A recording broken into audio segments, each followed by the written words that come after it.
America 4-5 দিনেও vote গণনা করতে পারে না।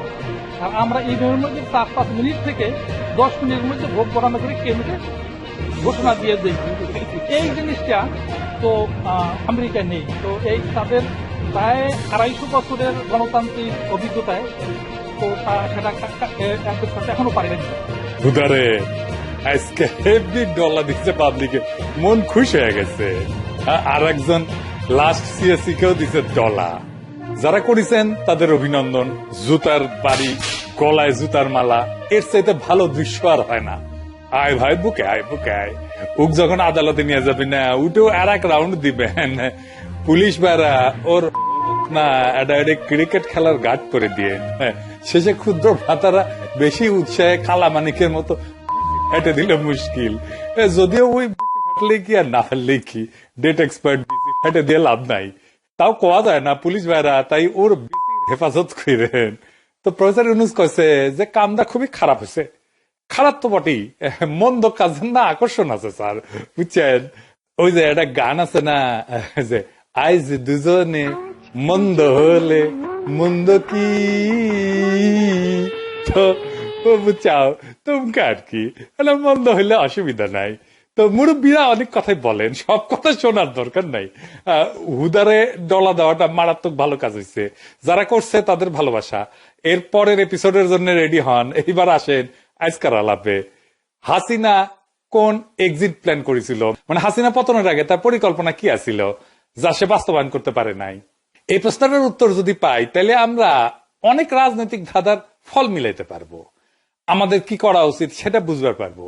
কি পরিকল্পনা ছিল সেটা এখন আস্তে আস্তে স্পষ্ট হচ্ছে। কি ছিল সেটা? রানীর পরিকল্পনা ছিল সে ক্ষমতা ছাইরা দিবে। ক্ষমতা ছাইরা দিবে। এই জুলাই আগস্ট বর্ষা বিপ্লব না হইলেও সে ক্ষমতা ছাইরা দিত। সে আর্মির হাতে ক্ষমতা দিয়ে চলে যাবে, এটা ছিল প্ল্যান। কারণ তার বিরুদ্ধে তো মানুষ খেপে উঠতেছিল। সে বুঝে, এটা পলিটিক্যাল ফ্যামিলির মায়া, তো ওটা বুঝে। তো এখন আওয়ামী লীগকে একটু পরিশুদ্ধ করে আবার নিয়ে আসবা লাগবে। তো ক্যাঙ্কা করে নিয়ে আসবি, এটাই হইতেছে তার প্ল্যান, বুঝছাও? সে আর্মির হাতে ক্ষমতা দিয়ে চলে যাবে। আমরা হাসিনার হাত থেকে রক্ষা পাইয়া আর্মির জয়ধ্বনি দিব। হ্যাঁ, আর্মি এনে গালাগালি করবে হাসিনা। তারপরে খালেদা যে মুক্তি পাবেন, তারেক রহমানের সব মামলা খালাস পাবেন। আবার কিছু কিছু আওয়ামী লীগ পান্ডা ধরা পড়বে, আমরা একেবারে আরো জিন্দাবাদ দিব। জিন্দাবাদ জিন্দাবাদ, ওয়াকার সাহেব জিন্দাবাদ। ওটা আমি ঠোলা ধরা পড়বি ওই হারুন টারুন কিসিমের। আমরা চিক করে উঠবো। হাসিনার ঠোলা হঠাৎ করে বিএনপি ঠোলা হয়ে যাবে, কইবে আমরা আপনাকেও না বাঁচালে তো কাউরে রাখতো না হাসিনা, বুঝছেন স্যার? কি কষ্ট কইরা যে আমরা কাম কাজ করেছি, হ্যাঁ এখন আমরা সবকিছু ঠিকঠাক করে চালামো। যেমনে কইবেন আর কি, কারে বাম্বু দিতে হবে, উঠে আনতে হবে কারে, কন শুধু জায়গাত বসে আওয়াজ দিবেন, সব ঠিক করে দিব। হ্যাঁ, প্রচুর উন্নয়ন হবে, টাকা পয়সা ছাড়ানো হবে, ওয়াকার সাহেবই ছাড়াবে, মেলা জামাত নিবন্ধন ফিরে পাবে। তারপর নির্বাচন হবে 3 মাসের মধ্যে, বিপুল ভোটে বিএনপি জিতবে। এর মধ্যে আপনি আয়নাঘরের কাউরে কালে দেখতে পারবেন না। আয়নাঘর ছিল, আছে, উঠে যাওয়ার লোকজন আছে, এটাও জানবেন না। গুমটুমের কথা ভুলে যাবেন। ইন্ডিয়া নিয়ে আপনি আর বিলা থাকবেন না, কারণ সে এই আর্মি সরকারকে অভিনন্দন জানাইতেছে আর উৎসাহ দিচ্ছে, করছে খুব ভালো করিচ্ছ, very good very good very good, চলে যাও। বিএনপি তারপরে নির্বাচনে জিতে শপথ নেবে, অফিসে বসবে, মজাই মজা, সবই রেডি হবে। আর 15 বছর ধরে খিদা এবার শান্ত হবে, বৈশাই আবিষ্কার করবে বিএনপি রাজকোষ পাক্কা, রিজার্ভের টাকা দেয়। যা ছিল আর্মি সরকার শেষ করে ফেলছে, এটি টাকা পয়সা ছড়া হয়েছে, আগে কইছি না? তো বিএনপি কাইন্দা কবে কিসে পড়লাম খোদা সারা গায়ে কাদা। এর মধ্যে হাসিনার নেয়া লোন শোধ করার টাইম আসবে, পাওনাদাররা মাথা খারাপ করে দিবে। এদের মধ্যে গোদের উপরে বিষ পড়ার মতো বিএনপি আবিষ্কার করবি যে হাসিনা মধ্যমায়ের দেশ বানায় যাওয়াতে আপনার এখন সুদ দিয়া বিশ্ব ব্যাংকের লোন নিতে হচ্ছে। কোন লোন আপনি বিনা সুদে পাচ্ছেন না আগের মতো। আপনার উন্নয়ন সাহায্য আর কেউ দিচ্ছে না, কারণ আপনি তো মধ্যমায়ের দেশ হয়েছেন, বড় লোক হয়েছেন। হ্যাঁ, আপনি আপনার গার্মেন্টস সহ রপ্তানিতে যে শুল্ক ছাড় পাইতেন সারা দুনিয়ার, সেটার পাইতেছেন না। আপনার পণ্যের দাম বেড়ে গেছে। আপনি ভিয়েতনাম ইন্ডিয়ার কাছে মাইর খাইতেছেন দামের জন্য, গার্মেন্টস আর পাঠাইতে পারতেছেন না, কারণ তারা তখন আপনার চাইতে কম দামে কাস্টমারদের মাল দিতে পারতেছে। ওষুধের দাম আকাশচুম্বী হবে, কারণ আপনি আর সস্তায় ওষুধের কাঁচামাল কিনতে পারতেছেন না। আপনি কাঁচামালের উপরে যে রয়্যালটি না দেওয়ার সুবিধা পাইতেছিলেন মধ্যমায়ের দেশ না হওয়ার কারণে, সেটা রোগা মেরে দিচ্ছে। আমার মধ্যমায়ের দেশের সার্টিফিকেট দিয়ে আসি না। এর মধ্যে শুরু হবে সব সেক্টরের দাবি দেওয়া জানানো, রাস্তাঘাটে বিক্ষোভ, জিনিসপত্রের দাম আকাশ ছোঁয়া, কারণ টেকা নাই, সরকার টাকা ছাপাইতেছে আর মূল্যস্ফীতি হইতেছে, চুরি ডাকাতি ছিনতাই বাড়বে অস্বাভাবিক ভাবে, পুলিশ কোনো কাজ করবে না, কারণ ওইটা তো হাসিনার পুলিশ, আমলাতন্ত্র কোনো কাজ করতেছে না, এটা তো হাসিনার আমলা, তাই না? চারিদিকে অসন্তোষ, বিক্ষোভ, মিছিল, ধর্মঘট, ভাঙচুর, মারপিট। মাইনসে কয় আরে হাসিনার আমলে তো এসব ছিল না, ভালোই ছিলাম, আগেই ভালো ছিলাম, জিনিসপত্রের দামটা এত বেশি আসছিল না, মায়ের রাস্তাঘাটে মারপিট তো ছিল না, শান্ত ছিল। মতি মাহবুব 15 লর্ড দিল্লি স্টারে লিখবে আমরা কি বাংলাদেশ চেয়েছিলাম, জাফর ইকবাল গত্তা থেকে বের হয়ে বলবে শেখ হাসিনার হাতেই নিরাপদ বাংলাদেশ, চারিদিকে রব উঠবে হাসিনাক চাই, হাসিনা মুসকে হাসি দিয়ে কবে কেমন লাগে, আমি তো ভালো না ভালো লইয়া থাকো, আমি নাই আর এর মধ্যে, আমি এই দেশের মানুষে খারাপ আর অকৃতজ্ঞ, আমার বাপ এই দেশ স্বাধীন করে দিয়ে গেল আর আমার বাপকে এইভাবে মেরে ফেলা হয়, এই দেশকে আমি কোথায় নিয়ে গেছিলাম, মধ্যমায়ের দেশ করে দিয়ে গেছিলাম, আমার পিছনে সবাই লাগলো, কি অপরাধটা কি আমার, দেশকে উন্নত করতেছিলাম সেটাই কি আমার অপরাধ? দেশবাসীর কাছে আমি বিচার চাই, কি অপরাধটা কি করেছি যেখানে আমি মানুষের ভাগ্য পরিবর্তনের কাজ করে যাচ্ছি, মানুষের জীবন মান উন্নয়ন করেছি। তারপর কবে ঠিক আছে এত করে যখন সবাই কইতেছেন এত, তারপরে আমি তো শেখ মুজিবের কন্যা, বঙ্গবন্ধুর কন্যা, তাইলে বিএনপির হটান দেখি কি করা যায়, বিএনপির বিরুদ্ধে গণ অভ্যুত্থান হবে, বিএনপি বিদায় হবে গণ অভ্যুত্থানে, আওয়ামী লীগ ক্ষমতায় এসে বলবে আরে দেশ তো ধ্বংস করে দিয়ে গেছে, ওই বাপের মতো সোহরাওয়ার্দী বডিগার্ডের মতো করে কইবে ফেরাউনের দল সব শেষ করে দিয়ে গেছে, টেমপ্লেট লেখা আছে, আগের মতোই কবে আর কি। শুনেন ওর বাপ কি কইছিল, শুনেন পাকিস্তান চলে যাওয়ার পরে, চাল নাই, ডাল নাই, রাস্তা নাই, রেলওয়ে ভেঙে দিয়ে গেছে, সব শেষ করে ফেরাউনের দল সব শেষ করে দিয়ে গেছে। পাকিস্তান কিছুই নষ্ট করে নাই, সব যেমন ছিল তেমনই আছে, মিছা কথা শালা জাউরা এটা, আবার চলবে চেতনা বিক্রি, গণ অভ্যুত্থানের চেতনা বিক্রি, এইভাবে সে তার সমস্ত অপরাধ থেকে মুক্তি পেয়া আবার বাংলাদেশের রাজনীতিতে অধিষ্ঠিত হইবে। এই সিনেমায় চলার কথা ছিল, এই জন্যই বনজামাই ওয়াকারে বসানো হয়েছিল সেনা প্রধান কইরা, কিন্তু মাঝখানে একটা ছাত্র জনতা বিপ্লব হইয়া গেল, সব হিসাব নিকাশ পাল্টে গেল, নতুন গেম প্ল্যান করলো ইন্ডিয়া, হাসিনা ওয়াকার একসাথে মিলা, সেই আগের স্ক্রিপ্ট বিএনপি না বুঝে ওইটা খেয়ে ফেলছিল, এখন আবার বুঝিছে কিনা জানি না, মনে হচ্ছে বুঝিছে, যাই হোক, তো এখনো তো সে আগের স্ক্রিপ্টই চলিচ্ছে, তাই না? ওই যে নির্বাচন, আর কোন আলাপ নাই, আগে সে পুলিশই থাকলো তো, তাই না? সে ব্যুরোক্রেসি থাকলো, কোন বিচার করতে পারতেছেন আর্মির সেসব জেনারেলদের যারা গুম খুন করেছিল, পুলিশ ফাংশন করতেছে না, একের পর এক বিক্ষোভ, নগর ভবনে কাজ হইতেছে না, আমলাতন্ত্র বিদ্রোহ, এক জায়গায় ঝামেলা সামলান তো আর এক জায়গায় ঝামেলা শুরু হয়, সে একই স্ক্রিপ্ট না, সামনে কি হয় আল্লাহ মালুম। এই প্ল্যান বিএনপি বা অন্য রাজনৈতিক দলগুলো জানে কিনা কে জানে, আল্লাহ জানে। এইভাবে এই লক্ষ্যে হাসিনা ফিরে আনার পরিকল্পনা শুরু হয়েছে। আমি দেখাই, ডেভিড বার্গম্যানেরা মাঠে নামিছে, সে হাসিনার শাসনকে ফ্যাসিবাদ বলতে চায় না, দেখেছেন এমনকি হাসিনা ডিক্টেটরও কইতে নারাজ, স্বৈরাচারও কইতে নারাজ, তার যুক্তি হইতেছে ডিক্টেটর হইলে তো প্রথম আলো, ডেইলি স্টার, নিউজ তো বন্ধ করে দিত, প্রথম আলো ডেইলি স্টার কেন বন্ধ করবে ডেভিড বার্গম্যান? ইন্ডিয়ার 1 নাম্বার মাউথপিস কে বন্ধ করবে? বাংলাদেশের ওয়ার অন টেররের বয়ান, হাসিনার জঙ্গিবাদের বয়ান উৎপাদন করেছে 15 আলো আর দিল্লি স্টার, আর ফাও হাসিনার জন্মদিনে পত্রিকা ছাপাইছে ইনকে কইরা, তো ওইটা কেন হাসিনা বন্ধ করবে? হাসিনার বাপের ধন কি সাপে খাইছে যে ওই 15 আলো আর দিল্লি স্টার বন্ধ করবি? আর নিউজ কেন বন্ধ করবে হাসিনা? প্রচুর বিপ্লব করে ফেলিছে নুরুল কবির ভাই, ছাত্র জীবনে বিপ্লবী ছাত্র রাজনীতি করতো, বাম রাজনীতি করতো, তাই প্রচুর বিপ্লব করে ফেলিছে। খারান হাসা লাগবে, আচ্ছা আমি না, আমি তো বাকরুদ্ধ হয়ে গেছি, আবার ঘোড়ায় হাসবি, এডিটর সাহেব রেডি হয়েছে ঘোড়া? আচ্ছা ঠিক আছে, হাসার পারমিশন দিলাম, হাসেনি, মাশাআল্লাহ, হাসবার কোন তাইলে? দেখেছেন 7 একাডেমির ঘোরা গেল একেবারে। ডেভিড শুনো, নিউজ কার পত্রিকা? নুরুল কবিরের? জিনা, এই চার্সি গ্রুপের পত্রিকা, সাইদ হোসেন চৌধুরী সাহেব, সাবের হোসেন চৌধুরীর পত্রিকা। সাবের হোসেন চৌধুরী তো এমপি ছিল, তার ভাই সাইদ হোসেন চৌধুরী গেছিল এমপি হইতে, এই সাইদ হোসেন চৌধুরী তো ব্যাংক লুটেরাও, আর ওই পত্রিকা বন্ধ করবে হাসিনা? মানে গাঞ্জার নৌকা কি পাহাড় তুলে গেছে ডেভিড? মানে ইংরেজিত লেখো তো, যা লেখো তাই ভাবিস ঠিকই লেখো, তাই না? জি না, ইংরেজিত ট্র্যাশও লেখা হয়। সাবের হোসেন চৌধুরী এমন গুরুত্বপূর্ণ আওয়ামী লীগ নেতা যে তারা হাসিনা মুখপাত্র বানাইতে পারে এখন, এই বুঝ নিয়ে ডেভিড তুমি সাংবাদিকতা করো। ফ্যাসিবাদের খুব ক্লিয়ার কিছু ক্রাইটেরিয়া আছে, বৈশিষ্ট্য আছে, তাতে খুব ভালো মার্ক পেয়া হাসিনা ফ্যাসিস্ট হিসেবে উত্তীর্ণ হবে, তারপরে এসে কবে ডেভিড ডেভিড ডেভিড আমি কলে পাশ করেছি, ফার্স্ট হয়েছি। আমি মেলা আগে এটা ভিডিও করেছিলাম, হাসিনা কি ফ্যাসিস্ট এই নামে। তোমার তো বাংলা জানাই আছে, দেখে নিও। বাঙ্গুল্যান্ডে সাংবাদিকতা করতে এসে মতি মাহফুজের মতো ইন্ডিয়ান দালালি যদি করা লাগে তাহলে তো মুশকিল, মহাবিপদ। যাই হোক, এবার একটা গুরুত্বপূর্ণ আলাপে আসি। ডেভিড ফ্যাসিবাদ তো আসিছিল, তাই না? তারপরে পুরা ইউরোপের সার্চ ছিল কিভাবে হয়ে উঠলো রে ভাইয়া ফ্যাসিবাদ, কেমনে হইল ফ্যাসিবাদ। তারা দর্শন, সাহিত্য, রাষ্ট্রবিজ্ঞান সব ধরনের ধারণাকে প্রশ্ন করা শুরু করেছিল, সমাজ এমনকি বিজ্ঞান। এভাবে তারা খুঁজে বের করেছিল যে এনলাইটেনমেন্টের মধ্যে লুকেছিল ফ্যাসিবাদ। এনলাইটেনমেন্ট মানে হইতেছে যে, এটা ইংরেজির তো এটা বোঝা মুশকিল। এটা মানে হইতেছে যে যেই সময় যখন থেকে আমরা প্রগতিশীল হয়েছি, মানে কইছি যে ধর্ম হইতেছে পশ্চাৎপদ জিনিস, ধর্ম খারাপ, ধর্ম আমাদের দরকার নাই।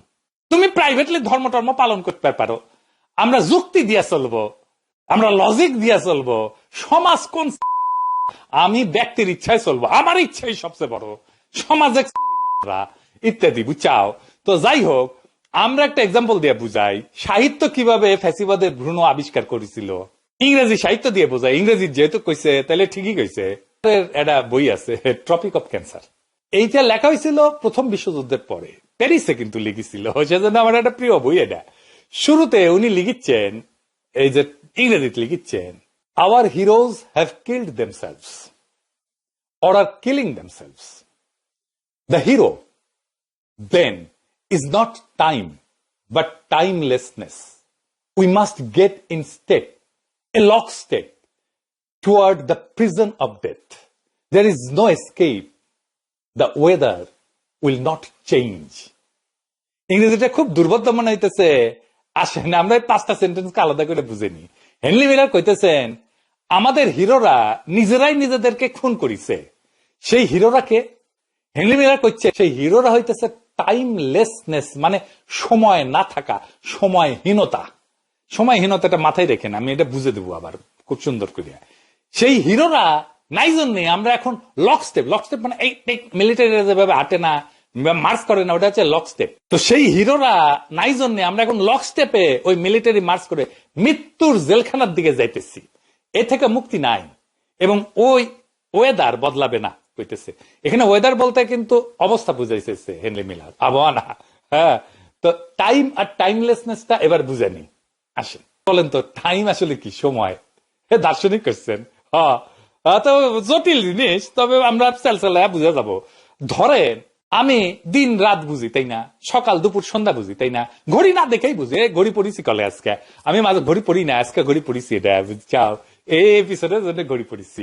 কিন্তু ধরেন বেলা 3টায় কি জিনিস বুঝতে পারি কি, বা রাত 1টা, রাত 3টা। এখন কটা বাজে জানেন? রাত 3টা বাজে প্যারিসে, এখন ভিডিও করিচ্ছি, এই যে দেখেন দেখেন, রাত 3টা বাজে। তো রাত 3টা কি এখন বুঝতে পারবো ঘড়ি না দেখে? ঘড়ি দেখা লাগলো, তাই না? না, পারবো না, তো পারা সম্ভবই না। সময় হচ্ছে একটা ধারণা, ইংরেজিতে বলে সাবজেক্টিভ আইডিয়া, ধারণা। কিন্তু আমরা ঘড়ি দিয়ে সময়টাকে গুনতে চাই, সেটাকে কোয়ান্টিফাই করি, মানে যেটা একটা মনের ধারণা ছিল আমরা তাকে অঙ্কের একটা সংখ্যা বানায় ফেলি, বুঝছাও? ইংরেজিতে বলে অবজেক্টিফিকেশন অফ সাবজেক্টিভ আইডিয়া। কঠিন লাগিচ্ছে শুনতে, আমরা আরেকটু বুঝে কই। ধরেন আপনি একটা গ্রামে গেলেন, দেখলেন অনেকগুলো পরিবার বাস করছে। আপনি কইবেন যে এটা একটা গ্রাম যেখানে অনেক পরিবার বাস করে। এই যে আপনি অনেক শব্দটা ব্যবহার করলেন না, অনেক অনেক, এটা হইতেছে সাবজেক্টিভ বা ধারণা। অনেক এটা সংখ্যা না, অনেক মানে 2টা হইতে পারে, 10টা হইতে পারে, 50টা হইতে পারে, 100টা হইতে পারে। কিন্তু এই অনেক বলতে কি বোঝায় সেটা আপনি জানেন, একমাত্র আপনি। মানে আগে তো কইলাম যে অনেক মানে 10টা হইতে পারে, 100 হইতে পারে, 1000ও হইতে পারে, কারণ আপনার নিজের ধারণা এটা। এখন যদি আপনাকে কেউ বলে ভাইজান অনেক মানে কয়টা পরিবার বাস করে, আপনি ধরুন গুনে গুনে করলেন 1 2 3 4 5 6 7 8 52, হ্যাঁ 52টা পরিবার বাস করে। হ্যাঁ, তো এই যে আপনি এখন কোয়ান্টিফাই করলেন, গুনে কইলেন, এটাই আপনার অবজেক্টিফাই করা। আগে যেটা অনেক বলছিলেন, যা ছিল আপনার ধারণা, সেটাকে আপনি গুনে কোয়ান্টিফাই করে অবজেক্টিফাই করলেন। এখন সবাই বুঝবে যে আসলে গ্রামে কয়টা পরিবার আসছে। আমরা সকাল দুপুর সন্ধ্যা এই যে সময়টাকে ভাগ করি, সেটা সাবজেক্টিভ, কোন স্ট্রিক্ট সময় না। যখন বলি 1টা বা 2টা, সকাল 10:30, এটা স্ট্রিক্ট সময়। এটা অবজেক্টিভ, বুঝা গেল? তো হেনরি মিলার কইতেছে আমরা যখন সময়কে ঘড়ির টাইম দিয়ে বিচার করি সেটা টাইম, আর আমরা যখন দিন রাত সকাল দুপুর এইভাবে সাবজেক্টিভলি বিচার করি সেটা টাইমলেসনেস। হেনরি মিলার কইতেছে যে এই টাইমলেসনেসই আমাদের হিরো আসছিল, সেই হিরোকে আমরা মেরে ফেলে এখন টাইমকে ধরিছি, আর এই টাইমই আমাদের লক স্টেপে মার্চ করা মৃত্যুর জেলখানায় নিয়ে যাচ্ছে, মানে ফ্যাসিবাদের দিকে নিয়ে যাচ্ছে। ঘড়ির আবিষ্কার কেন দরকার পড়লো বুঝছাও? কারণ পুঁজিবাদ।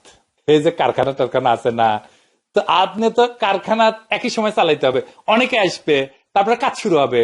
ধরেন সবাই আসছে, শ্রমিক আসছে, ফোরম্যান আসেনি, তাহলে কাজ শুরু হবে হবে না। সেজন্য সবাইকে একই সময় আসতে হবে, সেজন্য ঘড়ির একটা টাইম ওটা কয়ে দেয় এই সময় তুমি আসবে। যদি কত সকালে আসবে তো কেউ 7টার সময় আসতো, কেউ 9টার সময় আসতো, কেউ 10:30টার সময় আসতো, আর আমার তো সকাল হয় বুঝে নিত কয়টায়, তো এটা তো হবে না। তো এই জন্যেই সময়ের ধারণা যেটা আমরা কোয়ান্টিফাই করলাম, ঘড়ির আবিষ্কার, এটা ফেসিবাদের দিকে নিয়ে গেছে, বুঝছাও? কিন্তু এটার কি দরকার নাই এইভাবে অবজেক্টিফাই করার? আজেন এটা একটু বুঝে দেখি, এটা গভীর দার্শনিক আলোচনা হচ্ছে কলে, বুঝছাও? ঠিক যে আমাদের এই জগৎকে ম্যানেজ করার জন্য আমাদের তাকে ক্লাসিফাই করা লাগে, শ্রেণীবদ্ধ করা লাগে, আমাদের কোয়ান্টিফাই করতে হয়, আমাদের অবজেক্টিফাই করতে হয়। কিছু সুবিধা আছে, যেমন আমি যদি স্ট্রিক্ট সময় মেনে না চলি তাহলে তো কারখানায় চালাইতে পারবো না, তাই না? কইলাম না? আমি যদি বলি সকালে আইসেন কারখানায়, তাহলে চলবে কারখানা? চলবে না, কারণ সকাল মানে বুঝবে 10টা, কেউ বুঝবে 7টা, কেউ বুঝবে 9টা, কেউ বুঝবে 8টা। আর আমাকে যদি খান তাহলে তো আমার সকাল হবে কয়টা, আর কইলাম না। আমি অনেক দেরি করে ঘুম থেকে উঠি, যদিও অফিসে যেতে হয় যেদিন, সেদিন তো একটু সমস্যায় হয়ে যায়। যাই হোক, এই যে কোয়ান্টিফিকেশন আর ক্লাসিফিকেশন থেকে শুরু হয় সমস্ত সমস্যা, এটা ধীরে ধীরে ছকে বেঁধে ফেলতে চায় মানুষের জীবনকে। আমাদের অনুভূতির কোনো মূল্য থাকে না, আমাদের ধারণার কোনো মূল্য থাকে না, আমাদের অন্তর্গত ইমোশনের কোনো মূল্য থাকে না, আমার স্পিরিচুয়াল সার্চের কোনো মূল্য থাকে না, আমার খোদা তালার কোনো মূল্য থাকে না। আমার ওই জগতে কোন এক অদৃশ্য শক্তি আমার করে দিতে থাকে এটাই সত্য, এটাই রাইট। তোমাকে সকাল 7টায় উঠতে হবে, রাত 10টায় ঘুমায় পড়তে হবে, তোমাকে 9টা 5টা অফিস করতে হবে, এটাই marching in lock step towards the prison of death. এটাই ফ্যাসিবাদের ভ্রূণ। ফ্যাসিবাদের শুরুতে থাকে কোয়ান্টিফিকেশন এন্ড ক্লাসিফিকেশন। তো হেনরি মিলার কইছে যে সেই সময়টা ভালো ছিল যখন আমরা টাইম না টাইমলেসনেস এর মধ্যে বাস করতাম। দেখেন তো ধর্মের জগৎটা, আপনারাই চিন্তা করেন, আলেমরা কিভাবে টাইম বলে, নামাজের ওয়াক্ত ধরে বলে টাইমলেসনেস। পুঁজিবাদের আগে তো আমাদের স্ট্রিক্ট টাইমের ধারণাই ছিল না, ঘড়ি ছিল, কিন্তু সেটা আমাদের জীবনের সাথে ওতপ্রোতভাবে জড়িত ছিল না। ঘড়ির ব্যবহার শুরু হয়েছে শিল্প বিপ্লব বা পুঁজিবাদের উত্থানের সাথে সাথে। এবার বুঝেছেন একটা সমাজে কিভাবে একটা ইন্টেলেকচুয়াল সার্চ অব্যাহত রাখতে হয়। কাউরে দেখিছেন এই প্রশ্ন করতে যে কেমনে হাসিনা হয়ে উঠলো, হাসিনা কেমনে আয়না ঘর চালু করলো, কেমনে পারলো বিনা অপরাধে মাসের পর মাস না বছরের পর বছর একটা মানুষকে পশুর মতো আটকায় রাখতে? কোন আলাপ আছে? নাই। কোন ইন্টেলেকচুয়াল সার্চ আছে? নাই।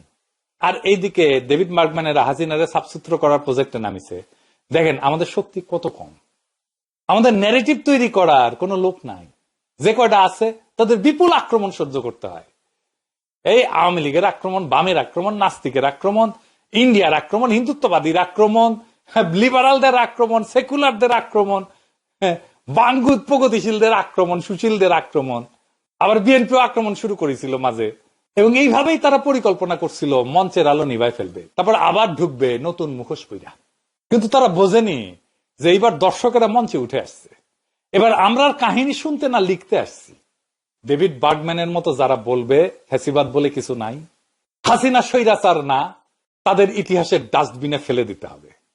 আমরা এবার নিপীড়িত হইয়া, নির্যাতিত হইয়া, গালি খাইয়া বেঁচে থাকবো না, বরং জুতা পায়ে উঠবো তাদের বুকে যারা আমাদের ভোট, কণ্ঠস্বর, জীবন সব বিক্রি করে দিছে দিল্লির বাজারে। এইবার আর কোন নাটক না, এবার আমরা স্ক্রিপ্টের কাগজেই আগুন লাগাবো। এইবার কেউ বাঁচবে না চেতনার বর্ম পইরা, মুক্তিযুদ্ধের বর্ম পইরা, অসাম্প্রদায়িকতার বর্ম পইরা, ধর্ম নিরপেক্ষতার বর্ম পইরা। এইবার হিসাব হবে, এক এক করে গুমের হিসাব হবে, খুনের হিসাব হবে, লুটের হিসাব হবে।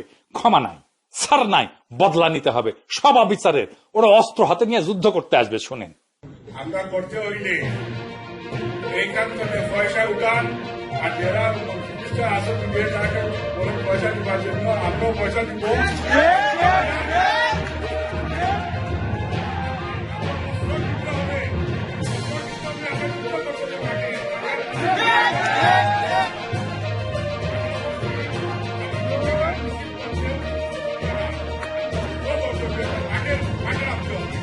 এরা ইউরোপের মাটিতে বসে অস্ত্র হাতে যুদ্ধ করার কথা বলতেছে, আর প্রফেসর ইউনূসের সরকার ঘুমায়। এই সব কয়টারে আন্তর্জাতিক সন্ত্রাসবাদের অভিযোগে আটক কইরা বাংলাদেশে ডিপোর্ট করার কাজ করতে হবে। এটা পররাষ্ট্র মন্ত্রণালয়ের কাজ। প্রফেসর ইউনূসের সরকারকে বলতে হবে কিসের প্রেম এদের সাথে, এই টেরোরিস্টদের সাথে। আপনাদেরই তো লন্ডনে এরা অপমান করতে আসে, কারণ মনে করে আপনারা দুর্বল। একজন ভালসুন পররাষ্ট্র উপদেষ্টা রাখিছেন, মাইয়ার বাচ্চা সামলাইতে ওনারা আমেরিকা যায় বসে থাকতে হয় মাঝে মাঝে। পারবেন না তে বসে আছেন কেন মিয়া? প্রতিরোধ শুধু কথার কথা না, রাষ্ট্র নির্মাণ শুধু কথার কথা না, একটা রাষ্ট্র নির্মাণ একটা সিরিয়াস কাজ। আমরা আসছি স্ক্রিপ্ট ছাড়া কলম হাতে, বুক ভরা কফিনের গান নিয়ে। আর এইবার শেষ না, এবার বিপ্লবের শুরু। বিপ্লব বিজয়ের বিউগল ধ্বনি বাজানোর, আওয়ামী ফ্যাসিবাদের সকল লেসপেন্সারদের নির্মূল করার শুরু। যেখানেই ফ্যাসিস্ট আওয়ামী লীগ, ওখানেই হোলসেল জয় বাংলা করে দিতে হবে। সেটা দেশে হোক আর দেশের বাইরে হোক। ইনকিলাব জিন্দাবাদ।